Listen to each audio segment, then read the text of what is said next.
Imagine करो आप एक स्पेस क्राफ्ट में बैठकर सोलर सिस्टम के सबसे दूर, सबसे ठंडे और सबसे वायलेंट प्लैनेट के पास पहुंचते हो।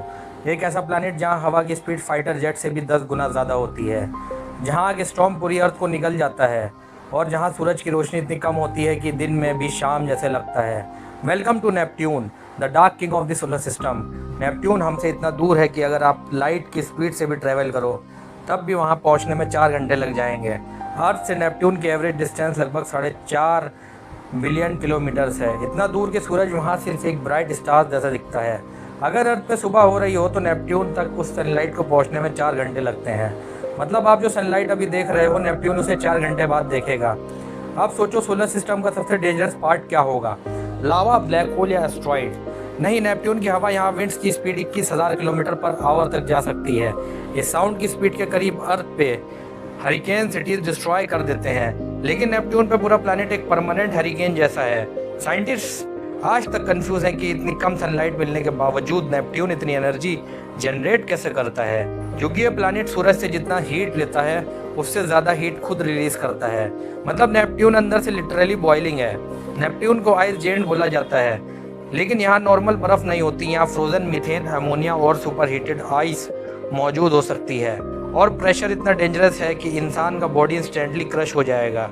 अगर कोई ह्यूमन नेपट्यून पर उतरने की कोशिश करे तो वो सॉलिड ग्राउंड तक कभी पहुंच ही नहीं पाएगा, क्योंकि नेपट्यून के पास अर्थ जैसे सरफेस ही नहीं है।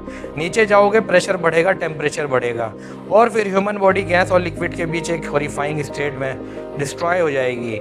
1990 में नासा का वोएजर 2 स्पेसक्राफ्ट ने नेपट्यून पे एक जेट स्टॉर्म देखा था, द ग्रेट डार्क स्पॉट। ये स्टॉर्म अर्थ से भी बड़ा था, लेकिन शॉकिंग पार्ट, कुछ सालों बाद वो स्टॉर्म गायब हो गया, कम्प्लीटली वेनिज्ड, और फिर नए आइटम्स अफेयर होने लगे।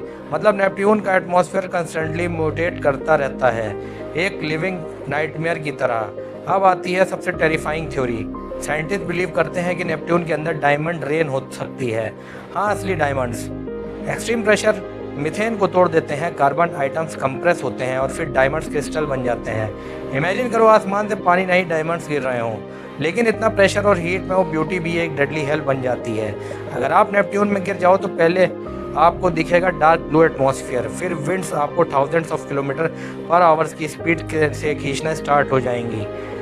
आपका स्पेसक्राफ्ट वायलेंटली शेक करेगा, कम्युनिकेशन लूज हो जाएगा, प्रेशर रैपिडली इंक्रीज होगा और कुछ ही मोमेंट्स में ह्यूमन बॉडी सरवाइव करने लायक नहीं रहेगी। No oxygen, no land, no escape, सिर्फ डार्कनेस, स्टॉर्म्स और crushing pressure.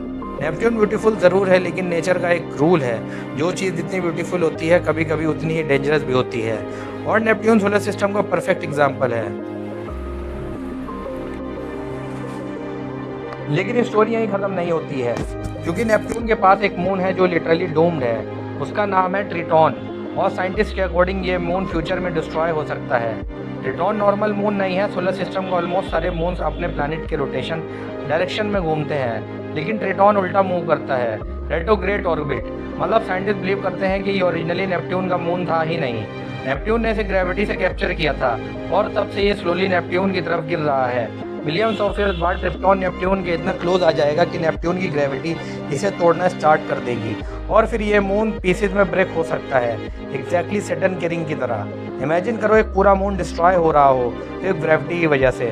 Neptune solar system के एज पे है, डार्कनेस में, कोल्ड साइलेंस में। वहाँ से अर्थ सिर्फ एक टाइनी इनविजिबल डॉट होगी, ना ब्लू स्काई, ना सनलाइट, ना लाइफ, सिर्फ फ्रीजिंग डार्कनेस, एंडलेस स्टॉर्म्स और कॉस्मिक आइसोलेशन।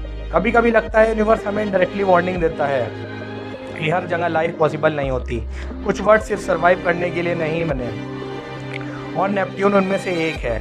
हम अर्थ पे खड़े होकर रात में आसमान देखते हैं और हमें प्लैनेट ब्यूटीफुल लगते हैं, लेकिन रियलिटी में यूनिवर्स ब्यूटी से ज़्यादा ब्रूटैलिटी पे चलता है। Neptune proves that.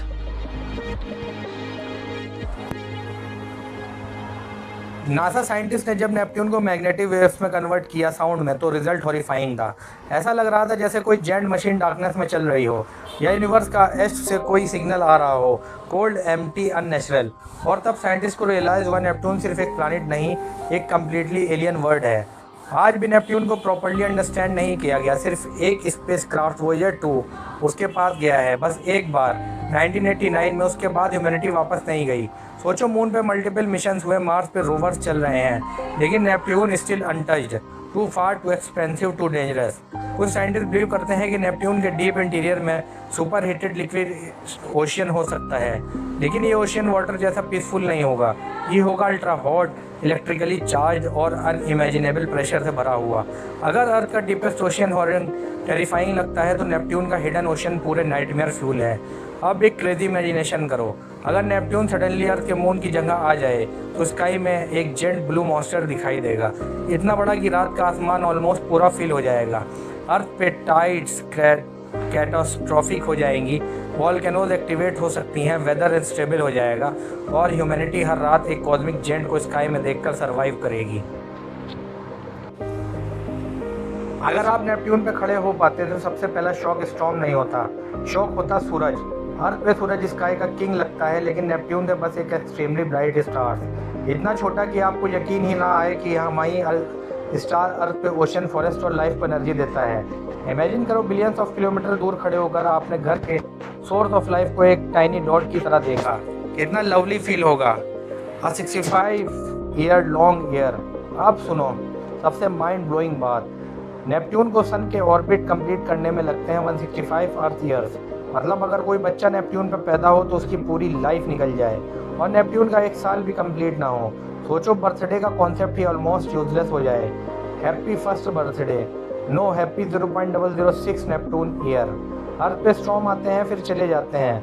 नेपट्यून पे एटमॉस्फेयर खुद एक बैटलफील्ड जैसा लगता है, dark cloud, supersonic winds, violent pressure system, जैसे पूरा प्लैनेट कॉन्स्टेंटली गुस्से में हो।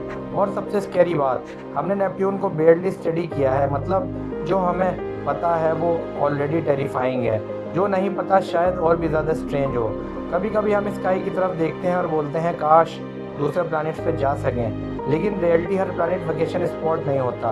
कुछ वर्ड सिर्फ एक वार्निंग होते हैं, एक रिमाइंडर कि अर्थ कितनी रेयर है, जहाँ हवा फ्री है, पानी लिक्विड फॉर्म में है और जिंदा रहने नॉर्मल लगता है। यूनिवर्स में ये नॉर्मल नहीं है, लग्जरी है, और नेपट्यून ये बात सबसे ज़्यादा लाउडली प्रूव करता है। अगली बार जब तुम रात को स्काई देखो तो याद रखना, डार्कनेस के उस पार एक ब्लू जाइंट एग्जिस्ट करता है, beautiful, silent and unbelievable dangerous. Welcome to Neptune. तो दोस्तों ये था नेपट्यून, एक ऐसा प्लैनेट जो दूर से देखने में शांत लगता है लेकिन अंदर से पूरे क्वास से भरा हुआ है।